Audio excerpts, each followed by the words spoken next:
Саламатсыздарбы. Эмесе Ке ошондо программасы.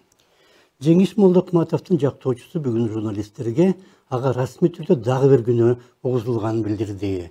Молдокматов былтыр октябрда элдик толкундоо уюштурууга катышкан деп күнөөлөнүп жатат. Биринчи күнөө боюнча Молдокматов 6 октябрда УКМКнын имаратын басып алып, Алмазбек Атамбаевди бошоткон деп айтылган. Жеңишке дагы бир кылмыш иши боюнча күнөөнү коюп атышат. Ошондо 264-чү берене Кыргыз Республикасынын жазык процессинин жазык кодексинин 264-чү беренеси бул массалык башаламандыктарды уюштуруу деген беренени коет. Эгерде жанагындай берене менен келгенде булар өздөрүнүн ишенген эмес, анткени ал далил жок болчу, ал берене менен бул кайра чыгып кетет деп ошон үчүн жанагы экинчи статьяны коет. Садыр Жапаровду Молдокматов январдан бери катуу сындай баштаган. Анткени кайсы бир интервьюсунда Жапаров бийликтин 3 бутагы деп президент, парламент жана өкмөттү белгилеп, сот бийлигин атабай калган. Бул ката жана аны кийин Жапаров башка интервьюларында да кайталаган, бирок президентти катуу сыноого жалгыз ушул эле факт жетишсиз го. Молдокматов болсо аны калпычы жана сабатсыз деп да айта баштаган. Бийлик бутактарынын классикалык бөлүнүшүн айтып бере албай койду.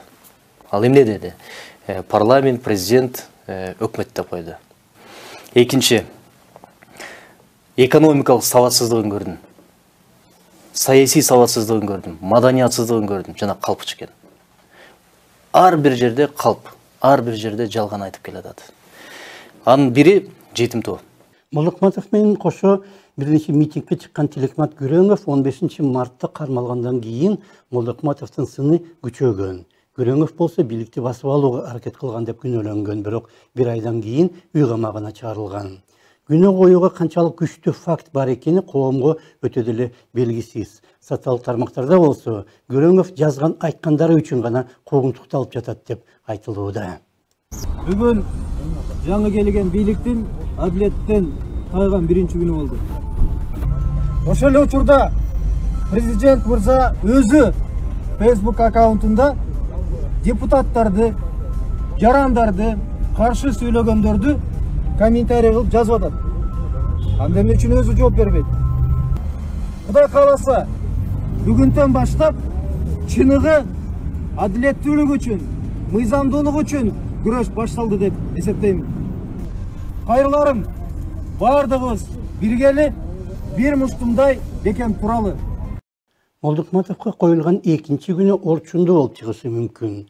Абактан бошотулган Алмаз Атамбаев, Сапар Исаков, Фарид Ниязов, Өмүрбек Бабанов жана аларга кошулган көптөгөн башка адам 9 октябрда жөө жүрүш менен Бишкектин борбордук аянтына келип, өтө опурталдуу митинг өткөргөн жана ал ич ара согушка да алып келиши мүмкүн эле.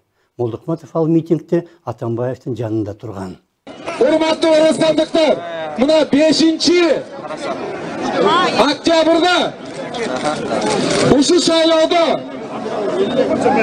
бандиттердин күчү менен, акчанын күчү менен, нафысты тартпай туруп, 90 мандат алам, элди сатып алам, тейлеп тепсип алам дегенге каршы чыккан бул негизги жаштар болду. Бирок бул белгилүү факттар элдик толкундоо уюштуруу же бийликти басып алууга аракеттегендей күнөөлөргө жетишсиз го.